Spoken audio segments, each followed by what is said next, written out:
За сайн байцгаана уу? За энэ өдрийн минь төргий та бүхэндээ өнөөдөр амьдралын тойр гэдэг сэдвээр хэдэн зүйл ярилцъя гэж бодлоо. За хэдүүлээ одоо ер нь бүгдээрээ нэг цаас харандаа аваад хамтдаа амьдралынхаа тойргийг зурхад үзье. Тэ. За энэ дэр юу зурх вэ гэхээр хэдүүлээ юм дугуй бөөнхий дүрс зурна. За энэ дүрс маань бидний маань амьдралын тойр гэж бодъё. За энийг одоо бид нар амьдрал маань өв тэгш сайхан төгс төгөлдөр байхын тулд хүн 8 тал дээр зэрэг ялцчих хэрэгтэй юм байна. Тэгэхээр одоо энэ тойргоо 8 хуваая.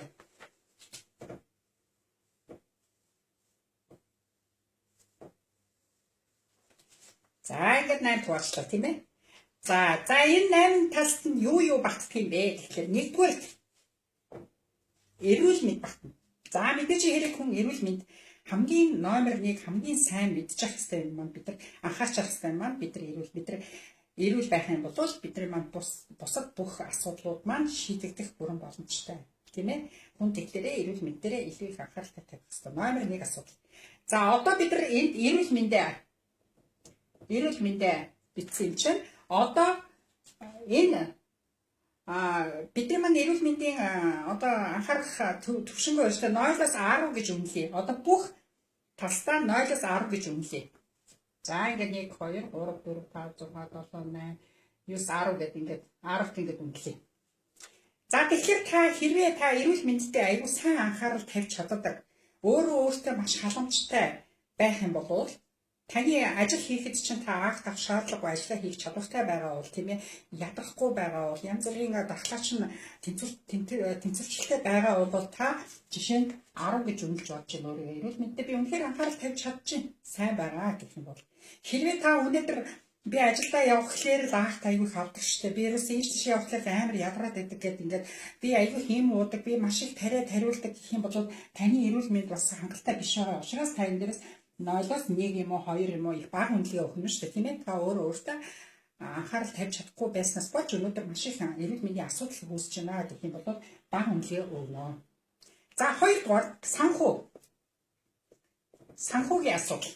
За айл өөрийнхөө санхүүгийн асуудал та өнөөдөр хэрхэн хандаж чадж байна гэдгээс шалтгаалж мөн адилхан 0-аас 10 онооны үнэлгээ өгнө. За энэ дэр юу ярих вэ гэхээр би өнөөдөр өөр зээл хийдгүй цалингаа хүргэж чаддгаа. Дараагийн цалин болоход зөх хэмжээний хуримтлал үүсгэж чаддгаа. Хадгаламжтай. Бид нар ингэж ярих юм бол хүн яг мөн 3 4 5 6 7 8 9 гээд энэ 10 онооныхоо 10-т юм уу 8-т ч юм уу 9-т ч юм уу үнэлгээг өгнө. Хэрвээ манайх аягүй хөртөө байгаа, маш их өөрийн асуудалтай байгаа. Дээр нь бид нар байрын он сууцны зээл авсан тэрийгээ төлөхгүй ингээд зарим сард төлөө, зарим сард төлөхгүй ингээд манайх нь ер нь санхүүгийн асуудалгаа юм тасруугаа орсон аягүй шийдэхэд маш хэцүү янз бүрийн одоо саад бэрхшээлүүд маш их байгаа. Тэрнээс болж маш их хүнд байдалд орсон гэдэг гэх юм бол мэдээж хэрэг ингээд 0 юм уу 1 2 3 их бага үнэлгээ өгөх юм байна. Та санхүүгийнхаа асуудлыг өнөөдөр шийдэж чадахгүй байж айл өрхөө аюу хүнд байдалд оролцсон гэсэн үг тийм ээ. Эсвэл зүгээр яг өөр бол байхгүй. Тэгтэл бид нар ерөөсөө ингээд цалингийн хооронд аюу хэцүү амьдралтай байгаа юм бол яг 1 3 4 ч юм уу тийм ээ. Тэрэн дээрээ та өөрийнхөө байдлаар өнөөдрийнхээ яг танаа гэр бүлийн байдал ямар байгаа тэрнээс шалтгаалаад энэ дээрээ 0-аас 10 гэсэн үнэлгээ өгөөрэй. За жишээлбэл энэ дээр 5 гэж үгүй. За 3 дугаарт хүн гэр бүл. Хүн ерөөсөө гэр бүл хэрхэн анхаарал тавьж чадчихна. Өнөөдөр та ажил гэр хоёрын хооронд хүүхэд энэ эсвэл бас нэг гэр бүлтэйгээ хоолнд орч чадчихна уу? Өөр хүүхдүүдтэй сайхан анхаарал тавьж чадчихна уу? Өөр хүүхдийнхаа санхүү боловсролд нь анхаарал тавьж чадчихна уу? Ирээдүйд нь хөрөнгө оруулалт хийж чадчихна уу? Ном авч чадчихна уу? Тийм ээ. Тэндээс ч зүгээр нэг хувцастай байлгаад гидсийн цатгалан байлгаад авах бол энэ бол үнэхээр хангалтгүй гэж үзнэ. Тийм ээ. Тийм болохоор бид нар өөр хүүхдүүдтэй аль болохоор цуг байж байгаль цуг гарч ингэж сайхан аль болохоор ээжийнхэн аавынхаа үүргийг гүйцэтгэж энэгийнхээ өвөөгийнхээ үүргийг гүйцэтгэж явж хамтдаа байж ингээд бүлч аягүй гоё төгс их гоё сайхан байдаг юм. Аз жаргалтай байдаг юм байна тийм ээ. Тэгэхээр тэрэндээ та хэрхэн цаг зарцуулж чадж байна. За бас л мөн адилхан 3 4 5 6 7 8 9 10 гэдэг ингээд үнэлгээ өгөөрэй. Үнэхээр та хүүхдүүдтэйгээ цуг байж чадж байгаа бол яг нэг 8 зарим үед бас чаддгүй ажилттай бол гэлтэй. Бүр чаддгүйтэй ажлаас илүү гардаггүй гэх юм бол 0 1 2 гэж ингэж үнэлгээ өгөөрэй. За дөрөв асуудал болохоор юу байдгүй гэхээр хувь хүний хөгжил. Хүний ерөөсөө энэ 8 тал чинь айгу сайхан гэрэлтэж байхын тулд хүн өөрөө алхам тутамд хувь хүнийхээ өөрийнхөө хөгжлийг аюу хөгжүүлж авах хэрэгтэй байна. 10 жилийн боловсруулаас гадна та 10 жилийн төгсөө цаана дахиад техникум төгссөн байна уу, дээд сургууль төгссөн байна уу, түүнээс гадна бүхэн хөтлөл бид нар чинь сурч мэдэж боловсруулж ингэж явах юм байна. Бусдаас суралцж явах юм байна. Ном унших юм байна, тийм ээ. Янз бүрийн лекц, янз бүрийн сургалтуудад хамрагдаж идэг юм байна. Тэгжээж хүн аюу гой сэтгүүн аюу гой тэлж одоо зөвхөнжиний бас нэг мэдлэгтэй тэрнийг амьдралаа хэрэгжүүлж ингэж явах юм байна. Тэгэхээр та түүндээ хувь хүнийхээ хөгжлийн хувьд өөртөө хэрхэн анхаарал тавьж чадж байна. Интернетээс яг хэрэгтэй таны үнэхээр тарих оюуныг хөгжүүлэх чухал сэдвэр юм олж уншиж чадж гэнэ үгүй. Эсвэл ямар ч хэрэггүй интернетээр зүгээр тоглоо суугаад байна уу гэдгээс бас шалтгаалж шүү дээ, тийм ээ. За тийм болохоор түүнээс шалтгаал та хэрхэн хувь хүнийхээ хувьд өөрөө хөгжиж чадж байна гэдгээс шалтгаалаад та үнэлгээ өгөөрэй. За жишээлбэл би энэ 7/50 гэж бодъё. Зарим үед үнэхээр зов байдгүй шүү дээ. Тий.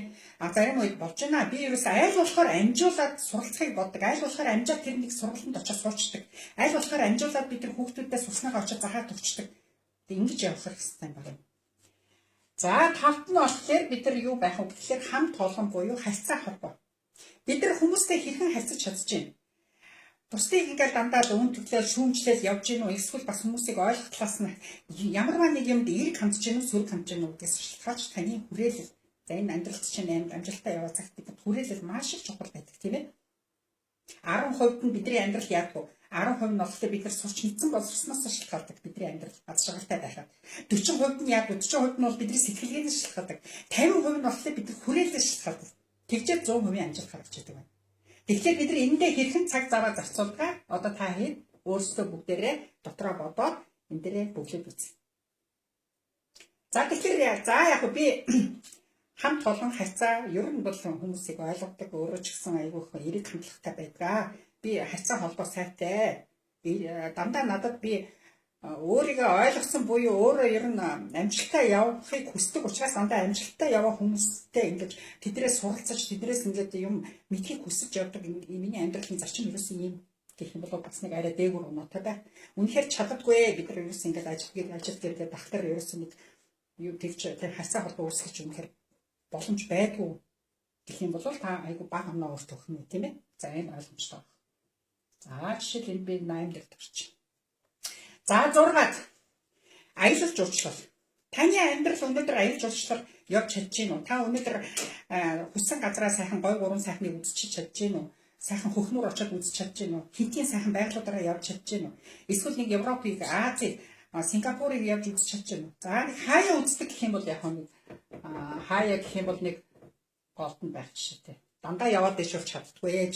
Эсвэл амьдрал нь аялал жуулчлал болсон хүмүүс байж хийж байгаа бизнесээс маш гоё амжилтанд хүрсэн. Байнга ерөөсөө аялал жуулчлал хийж байгаа хүмүүсийн хам бол 10, 8, 9. Бүр явж чаддгүй ч за нэг магадгүй нэг хэтгэлтэй гарчаад би нэг аялал жуулчлал хийндэл гэж бодож байна да гэсэн үг бол үнэндээ хамсалтай энэ бол хүмүүс 0-1 2 гэсэн шүү. Ерөөсөө тэр Улаанбаатар төрж ирсэн бол Улаанбаатартаа насыг эцэлж байгаа хүмүүс бас байдаг тийм ээ. Ааха. Тэгэхээр тэрнээс шалтгаалаад та энэ дээр аялал жуулчлал дээр оноо үнэлгээ тавиад үз. За 7-од нь амралт. Та өнөөдөр яг хүссэн үедээ амарч чадж гин үү? Яг амралтаа зүйтэй амралтынхаа цагийг өнгөрөөж чадж гин үү? Амралтаараа бүр өөрийгөө ядраасан юм эсвэл хийгээд байна уу? Эндээс шалтгаалаад та амралтаа хэрхэн зүйтэй амарч чадж гин? Амрах хүссэн үедээ амарч чадж гин гэдэг маш их чухал. Яг тэрүүгээр шалтгаалаад та амралт гэсэн тойргийг бүхлээд үз. За би үндээс ямар ч амралтгүй ажилтдаг гэх юм бол үндэ баг оноо мэдээж тань 0, 1, 2 ч юм уу. Амралтаа би нэг үүдрээс өгсөн нэгсэн жилдээ нэг ганц удаад нэг ганцхан сар амардаг гэх юм бол бас л баг оноо. Би хүссэн үедээ амарч чаддаг миний хийж байгаа ажил маань надад тэр боломж нь байдаг гэх юм бол мэдээж өндөр үнэлгээтэй байна. Тэгээд амралтаа зөв зохистой өнгөрөөж чадчих хэвээр тийм ээ. За тэрнээс шалтгаалаад та үнэлгээг өг. За тэгээд 8 хамгийн сайн энэ дээр бол амралт энэ дээр бол аялал тийм ээ. За энэ дээр сайн үлс. Сайн үлсээ аян хийхгүйгээр хүн ер нь бурханлаг сайхан бие биендээ туслах, дэмжих, нэг нь мод тарих, одоо нэг ядарсан хүнд туслах ч юм уу. Нэг хүнийг нэг зам хөндлөн гаргаад өгөх хүртэл юм чинь буянтай ажил шүү дээ. Тийм ээ. Нэг ядарсан хүндээ нэг хоол амрын хийгээд өгөх бас буянтай ажил. Нэг сайхан мод тарих одоо. Байгаль ихтэй анхаарал тавьж чадж байгаа бол бас их сайн үйл сайн гэж тооцож байна. Тэгэхээр та хэрхэн тийм бурханлаг байна, сэтгэлгээ чинь хэрхэн байна? Хэр хүнд ингэж сэтгэлгээ гаргаж гаргаж чадж байна. Тэрнээс шалтгаалаад та энэ сайн үйл сайн гэдгийг бүтэхэд үз. Тэр болгон бас чаддаггүй гэх юм бол мэдээж бага л байна. Тийм ээ? Бүр хийдгүү гэх юм бол мэдээж юм ойлоо. За ингээд ерөнхийдөө 8 талтай бид нар бүгдчлээ гэж үзье. Одоо тэгэхээр бид нар яах вэ? Одоо эдрийгээ бүгдийг энэ тавьсан цэгүүдээ холбоод үзье. За холбоод үзье.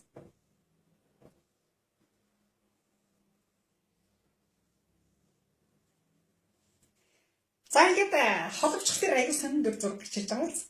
Бидний энэ тойрог маань ингээд аягүй тэгшин хийтэд машины дугуй шиг хэрэгжих хэвээр байтал бидний маань амьдрал яг ийм холбогдсон энэ цэгүүд холбогдсон шиг ийм дөр зурагтай бид нар амьдарч байна гэсэн. Хүн болгоных янз янз гарч байгаа энэ зурган дээр. Жишээлбэл энэ залууд ихтэй ингэж ийм дөр зураг гэсэн жишээтэй. Тэгэхээр бид нар амарч чаддгүй, аялж чаддгүй хэрнээ эрүүл мэндэндээ анхаарах хэрэгтэй байна уу гэдэг чинь энэ зурган дээр бүр аюу сайхан гараад ирдэг. Өнөөдөр би санхүүгийн асуудал маань байгаа мөртлөө би гэр бүлдээ үр хүүхдэд анхаарал тавьж чадахгүй л байгаа юм байна шүү дээ. Тэгээд энэ дээрээс харддаг байхгүй тийм ээ. Тэгэхээр энэ зургийг та нар сайн анзаараад сайн хараарай. Би юун дээр илүү сайн анхаарах хэрэгтэй юм бэ? Би өнөөдөр эрүүл мэндэд анхаарч байгаа мөртлөө би өнөөдөр ерөөсөө аялж явж чадахгүй юм шүү дээ. Нэрээ нэг явж нэг сайхан сэтгэлээ сэргээгээд нэг сайхан аялаад ирнэ л та. Огт аялдгүй болоод маш баг гарчтай тийм юм дээр. Би өөртөө бүх юмдаа ингээд үр хүүхдээ анхаарал тавиад, эрүүл мэндэд анхаарал тавиад, амралтаа аялал жуулчлалтаа анхаарал тавьдаг мөртөө би сайн үсэн аян ерөөсөн нэрээ хийхгүй байгаа юм байна шүү дээ. Тэгэх юм бол энэ дээр чинь бас анхаарал тавих хэрэгтэй. Тэгжээж хүн аягүй сайхан өвдөж, сайхан амьдралтай, аз жаргалтай байдаг юм байна. Тийм ээ. Хагарахад дугуйтай хүн бол хол явахгүй шүү дээ. Тийм ээ, машины дугуй чинь хийн гарцсан бол яг тэрнтэй адилхан бид нар дугуйгаа хийтэй дугуйтай байжээч бид нар маш хол явна. Аз жаргалтай байдаг юм байна. Тийм ээ. За тэгээд үндсэндээ яг энэ сэдвээр би таятайгаа санаа бодлоо хуваалцъя гэж бодлоо. За тэгээд та нар амьдралынхаа тойргийг зураад үзээрэй. Ерөнхий ямар зураг гарах нь вэ? Зураад үзэхлээр чинь яг юу дээр та анхаарлаа хандуулах хэрэгтэй юм бэ? Аюу сайхан гараад ирнэ дүү зурган дээр чинь. Та хэдтэй амжилт хүсье. Дараагийн бичлэг болтлоо. Баяртай.